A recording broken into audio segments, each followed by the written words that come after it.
सदर ट्रंप ने अपना हर्मस की अमरीकी नाकाबंदी खत्म कर दी। अमरीकी फौजी की वापसी का भी ऐलान कर दिया। कहा ईरान को इस बात से मुत्तफिक होना होगा कि वो कभी भी जौहरी हथियार या बम हासिल नहीं करेगा। अपना हर्मस को फौरी तौर पर बगैर किसी टूल टैक्स के मुकम्मल तौर पर खोलना होगा ताकि जहाज रानी बिला रुकावट जारी रह सके। अगर समंदरी में बारूदी सुरंगें मौजूद हैं तो इन्हें खत्म किया जाएगा। अमरीका पहले ही अपने जदीद माइन स्वीपर्स के जरिए कई सुरंगों को तबाह कर चुका है। बाकी इस मानदा सुरंगों को ईरानी फौरी तौर पर हटाएगा या तबाह कर देगा। ईरान की बहरी नाकाबंदी अब खत्म कर दी जाएगी। अपना हर्मस में फंसे जहाज अब वापसी का अमल शुरू कर सकते हैं। अफजूदा जौहरी मवाद अमरीका निकालेगा। ये अमल ईरान और आलमी जौहरी तवानाई एजेंसी के साथ करीबी तावन से किया जाएगा। इस मवाद को मुकम्मल तौर पर तबाह किया जाएगा। अमरीका और चीन वो वाहिद ममालिक हैं जो इस काम की तकनीकी सलाहियत रखते हैं ताकि ताहुकम सानी किसी किस्म की माली अदायगी नहीं की जाएगी।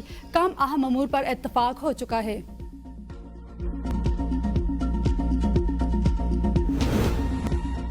ईरान ने ट्रंप के हालिया दावों को मुस्तरद करते हुए कहा कि इन बयानात की कोई काबिल एतबार हैसियत नहीं, ये मन गढ़ंत फतह दिखाने की कोशिश है। ईरानी हुकाम ने वाज़ेह किया कि अमरीकी मुहासरे के खात्मे के बाद अपना हर्मस को अपनी तेज़शुदा शराइत के मुताबिक दोबारा खोला जाएगा। मफाहमती याददाश्त में ईरान के मुंजमद एहसासों से $12 अरब की अदायगी, लबनान में मुकम्मल जंगबंदी शामिल है। ईरान के जौहरी मवाद को तबाह करने से मुतल्लिक कोई शक शामिल नहीं और इस हवाले से दावे बेबुनियाद हैं। हतमी वाहिदा ईरान के असूलों और रेड लाइन्स के मुताबिक होगा।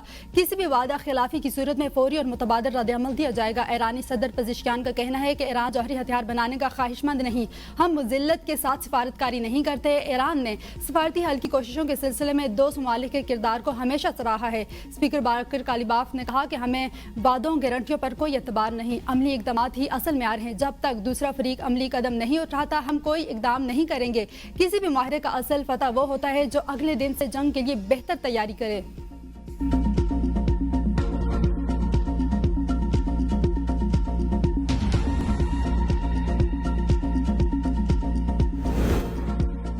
नया वज़ीर-ए-आज़म इसहाक डार की अमरीकी वज़ीर ख़ारजा मार्को रूबियो से मुलाकात। दो तरफ़ा ताल्लुकात और मशक़ वस्ता कशीदगी की कमी के लिए पाकिस्तान की सालसी कोशिशों पर तबादला ख्याल।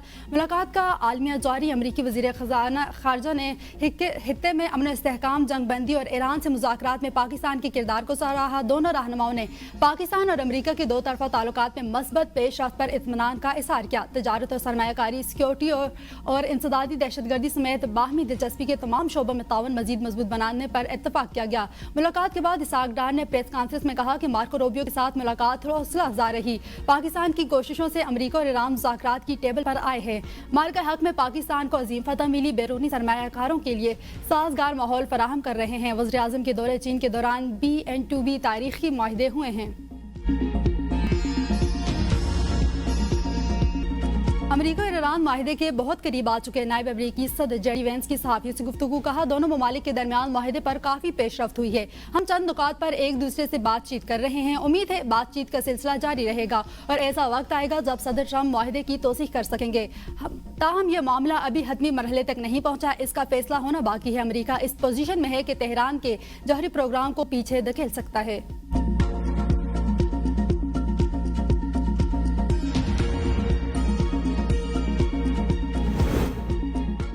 तेहरान और वाशिंगटन के दरमियान पैगामात का तबादला जारी। अभी तक किसी हतमी मुआहदे पर इत्तफाक नहीं हो सका। तर्जमान ईरानी वज़ारत ख़ारिजा इस्माइल बकाई का कहना है कि अमरीकी बहरी नाकाबंदी इब्तिदा ही से गैर कानूनी थी। ईरान ये देखेगा कि आया वाशिंगटन वाकई पाबंदियाँ ख़त्म करता है या फिर सिर्फ तशखीरी दावे है। ईरान और ओमान को अपना हर्मस के तहफ़्फ़ुज़ के लिए नए निज़ाम वाज़े करना होंगे। अक़वाम मुत्तहिदा के एक रुकन मुल्क को सफ़ा हस्ती से मिटाने की धमकियाँ देना इंतहाई ख़तरनाक तर्ज़ अमल है, ख़ास तौर पर ऐसे मुल्क के खिलाफ जो खित्ते में अमन और सलामती के फ़रोग़ के लिए हमेशा तामीरी, मौसूर और जिम्मेदार किरदार अदा करता रहा है। लबनान इसराइली हमलों की शदीद मज़म्मत करते हैं। बैनुल अक़वामी इदारों की खामोशी और बेहसी इसराइल को मज़ीद जारे बना रही है। एक तरफ माहिदे की बाज़गश्त तो दूसरी तरफ हमले भी जारी। ईरान का अपना हर्मस में अमरीकी जंगी जहाज़ों पर बैलिस्टिक मिसाइल से हमला। ईरानी मीडिया ने दावा किया कि ईरान के फ़िज़ाई दिफाई निज़ाम ने बुशहर में दुश्मन तैयारा मार गिराया। सेंटकॉम का कहना है कि बुशहर के करीब कोई अमरीकी तैयारा तबाह नहीं हुआ, तमाम फ़िज़ाई असासे महफूज हैं। इससे पहले अमरीका ने अपना हर्मस में ईरानी फ़ौजी अहदाफ को निशाना बनाया था। सेंटकॉम के मुताबिक ईरान का कुवैत के तरफ दागा गया मिसाइल कामयाबी से रोक दिया गया है। खलीज तावन कौंसिल और खलीजी ममालिक को कुवैत पर मिसाइल हमले की मसम्मत। हुकूमत का आवाम को तोहफा, पेट्रोल और डीजल की कीमतों में 22 रुपए फी लीटर कमी। पेट्रोल की फी लीटर कीमत 381 रुपए 78 पैसे मुकर्रर। डीजल की नई कीमत 380 रुपए 78 पैसे फी लीटर हो गई। नई कीमतों का इतलाक एक हफ्ते के लिए होगा। वज़ीर-ए-आज़म कहते हैं कि आवाम को रिलीफ देना मेरी अव्वलीन तरजीहात में शामिल है। पिछले हफ्ते भी आवाम को रिलीफ फराहम किया। पेट्रोल और डीजल कीमतों में कमी की गई। हुकूमत ने सख्त तरीन हालात में भी आवाम के लिए रिलीफ का सिलसिला जारी रखा। आलमी मंडी में कीमतें बढ़ाने के बावजूद सब्सिडी देकर कीमतों में इजाफे को रोका। कौमी असम्बली और सेनेट के बजट इजलास 5 जून की शाम को तलब। कौमी असम्बली के इजलास शाम 5 बजे, सेनेट का इजलास शाम 6 बजे होगा। सदर जरदारी ने मंजूरी दे दी। नए माली साल का बजट हजम 17 खरब रुपए से जायद। माशी शरह नमू का हदफ 4.1% तजावीज़। वफाकी बजट के अहम नुकात सामने आ गए। आइंदा माली साल के बजट के लिए मुख्तलिफ तजावीज़ तैयार हैं। सरकारी मुलाजिमीन की तनख्वाहों और पेंशन में 5 से 10% इजाफे पर गौर। बगैर एडहाक अलाउंसेस की बुनियादी तनख्वाह में सम करने और कम अज कम अजरात बढ़ाने जैसे इक़दामात भी ज़ेरे गौर हैं। औसत महंगाई 8.4% रहने का तखमीना है। पेट्रोल लेवी का हदफ 1727 अरब तजवीज़ है। आइंदा माली साल का टैक्स रेवेन्यू का हदफ 15,267 अरब रुपए है। वफाकी PSDP का हजम 1.1 खरब रुपए मुतवक्के है। कर्जों पर सूद के लिए 7,824 रुपए अरब रखने का हदफ है। दिफाई शोबे के लिए 2,565 अरब रखने की तजवीज़ है। नॉन टैक्स रेवेन्यू का हदफ 2। इस्लामाबाद घर में गैस सिलेंडर धमाका, 2 सगे भाई जाँ बहक, वालदेन और एक बेटा जख्मी। वाकया सेक्टर I-10 में पेश आया। जख्मी अस्पताल मुंतकिल। रेस्क्यू हुकाम के मुताबिक घर के फर्स्ट फ्लोर पर किचन में गैस लीकेज के बाद सिलेंडर फटा, जिसके बाद फायर ब्रिगेड के अमले ने मौके पर पहुंचकर आग पर काबू पा लिया। इब्तिदाई तहकीकात के मुताबिक धमाका गैर मियारी सिलेंडर के इस्तेमाल के दौरान पेश आया। हवेली कोहेटा में लोडर रक्शे का हादसा, 7 नौजवान जाँ बहक, 4 की नमाज जनाजा अदा करी गई है। सियासी, समाजी और मजहबी शख्सियात की शिरकत। हुकूमत आज़ाद कश्मीर का 1 रोज़ा शोक का ऐलान। हादसा रक्षा खाई में गिरने के बाइस पेश आया। 2 नौजवानों ने मौका पर जबकि 5 ने अस्पताल में दम तोड़ दिया। नौजवान आबशार की सैर के बाद वापस आ रहे थे। मियां चन्नू में पसंद की शादी के लिए घर से भागने वाले जोड़े पर फायरिंग, नौजवान जाँ बहक, लड़की शदीद जख्मी। इब्तिदाई बयान में लड़की ने बताया कि फायरिंग मामू ने की। पुलिस के मुताबिक लड़कों और लड़की चारसदा के रिहायशी थे। पसंद की शादी के लिए पंजाब आए थे। वाक़े की FIR सिटी थाने में दर्ज।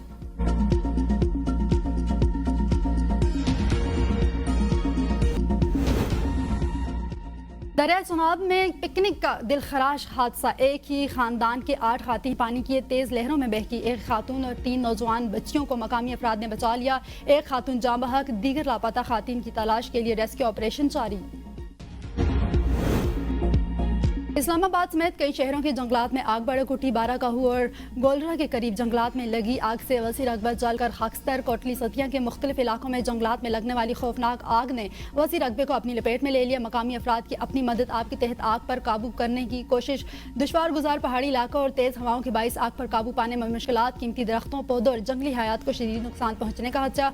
हुकाम के मुताबिक काफी हद तक आग पर काबू पा लिया गया। कूलिंग के अमल जारी है। गर्मी की शदीद लहर और इंसानी गफलत से आग लगी और इसमें फैलाव आया। मुजफ्फराबाद के वस्त में सरसब्ज जंगलात आग की लपेट में, महकमा जंगलात खामोश। तमाशाई आग ने मुजफ्फराबाद के हुस्न को दागदार कर दिया। कीमती दरख्त, खाकस्तर, जंगली हयात को भी शदीद खतरात लाहक। सिरन वैली की जंगल में लगने वाली आग तेजी से फैल गई। वसी जंगलाती रकबा शदीद खतरे से 2-4 हो गया। आग पर काबू पाने के लिए मकामी अफराद, पुलिस, महकमा जंगलात मुतहरक। शदीद गर्मी, खुश्क मौसम और तेज हवाओं के बाइस आग बुझाने के अमल में मुश्किलात का सामना।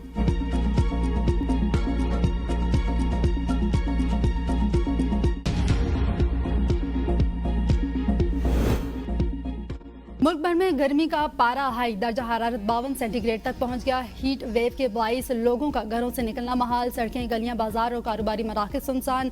सिंध के बेशतर इलाकों में सूरज सवा नेज़े पर आ गया। दादू में दर्जा हरारत 52, जेकबाबाद, लाड़काना 51, सखर, रोहड़ी और मोहनजोदड़ो में 50 डिग्री सेंटीग्रेड रिकॉर्ड किया गया।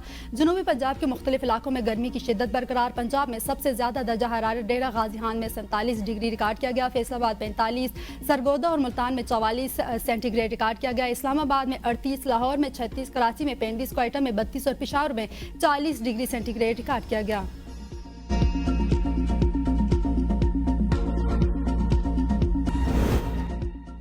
तहरीक इंसाफ खैबर पख्तूनख्वा के सदर जुनैद अकबर को साथियों समेत हिरासत में लेने के बाद गिलगित से बदर कर दिया गया है। जुनैद अकबर इलेक्शन मुहिम के सिलसिले में गिलगित बल्तिस्तान के मुख्तलिफ इलाकों का दौरा कर रहे थे।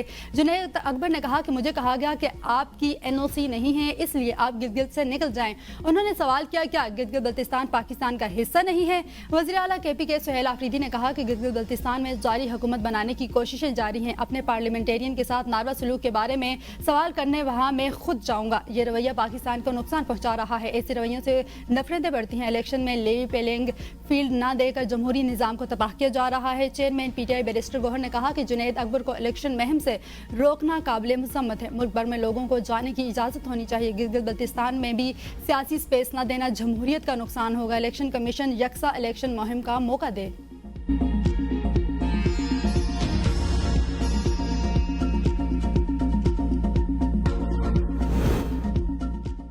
वज़ीर आला पंजाब की हिदायत पर सफाई ऑपरेशन आलाइशों और वाक़यात को उठाकर डिपहिंग साइट में तलब कर लिया गया। शहर और देहात चमकने लगे, गली बाजार अर्के गुलाब से मुअत्तर। वज़ीर आला मरियम नवाज की सुथरा पंजाब समेत पूरी टीम को शाबाश। वज़ीर बल्दियात पंजाब ज़ीशान रफ़ीक ने कहा कि शदीद गर्मी के बावजूद सुथरा पंजाब के वर्करों ने शानदार काम किया। 40,000 शिकायत मौसूल हुई हैं, 3,60,000 आलाइशें उठाने लगी हैं।